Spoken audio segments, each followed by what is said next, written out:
وَأَمَّا الْعَامُ الَّذِي خُصَّ عَنْهُ الْبَعْضُ، اور وہ عام جس میں سے بعض کو خاص کر لیا گیا ہو، فَحُكْمُهُ أَنَّهُ يُوجَبُ الْعَمَلُ بِهِ فِي الْبَاقِي مَعَ الْاحْتِمَالِ، اس کا حکم یہ ہے کہ اس پر عمل کرنا واجب ہے باقی میں احتمال کے ساتھ۔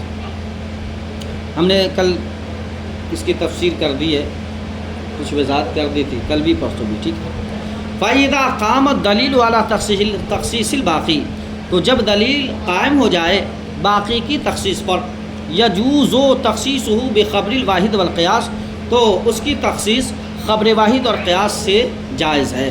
جب باقی کی تخصیص ہو گئی پھر خبر واحد اور قیاس سے تخصیص جائز ہے، جیسے کہ آیت ربا میں ہم کل نے مثال ہم نے دیا تھا کہ آیت ربا میں امام اعظم نے بھی تخصیص کی، امام شافعی نے بھی تخصیص کی، اسی طرح امام مالک، امام احمد بن حنبل، اور اس طرح کے جو بھی مخصص نکالے جائیں گے اس مخصص کے ذریعے تخصیص ہوتی چلی جائے گی، یہاں تک کہ اس عام کے 3 افراد باقی رہیں۔ کتنے؟ 3 افراد باقی رہ جائیں گے، تو اب کوئی بھی مخصص آئے گا اس میں سے تخصیص نہیں کر سکتا، ورنہ تو عام کا حکم ہی اٹھ جائے گا۔ عام کا حکم اٹھنے کا مطلب یہ کہ کتاب اللہ کا حکم اٹھے گا۔ تو خبر واحد اور قیاس سے اس کی تخصیص جائز ہے، یہاں تک کہ 3 باقی رہ جائیں، یعنی 3 افراد باقی رہ جائیں۔ وبعد ذلك لا يجوز تخصيصه، اور اس کے بعد پھر اس کی تخصیص جائز نہیں ہے۔ فيجب العمل به، تو اس پر عمل کیا ہے؟ واجب ہو جائے گا۔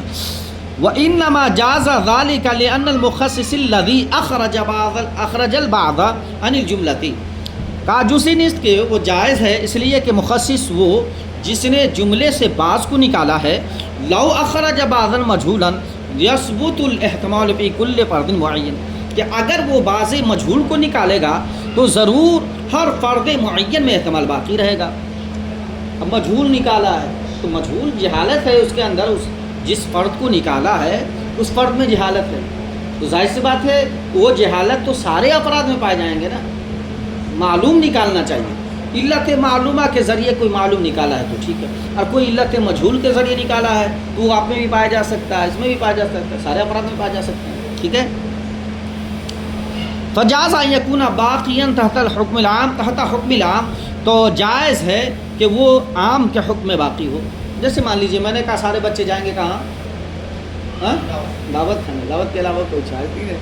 ہاں، سارے بچے جائیں گے دعوت کھانے، لیکن 4 بچے نہیں جائیں گے، اور 4 بچے مجھول ہیں، کوئی بھی ہو سکتا ہے آپ کی جماعت میں ہی، چھوڑیے پورے بچے 4 پورے بچے جو ہے 100 بچے ہیں، اور 100 بچے میں سے میں نے کہا دیا سارے بچے دعوت جائیں گے، صرف 4 بچے نہیں جائیں گے، تو 4 بچے آپ کی جماعت کے بھی ہو سکتے ہیں، 4 بچے دوسری جماعت کے بھی ہو سکتے ہیں، نہیں سمجھے؟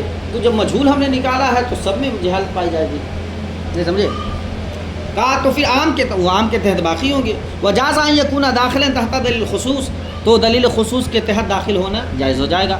فاستوى الطرفان، تو دونوں طرف برابر ہیں کہ بھائی وہ لوگ بھی جا سکتے ہیں جس کو منع کیا جا رہا ہے چونکہ نام ذکر نہیں ہے، اور وہ لوگ بھی نہیں جا سکتے، وہ لوگ بھی جا سکتے ہیں جس کو منع کیا جا رہا ہے، دونوں طرف برابر ہیں، دونوں طرف کیا ہے؟ برابر ہیں۔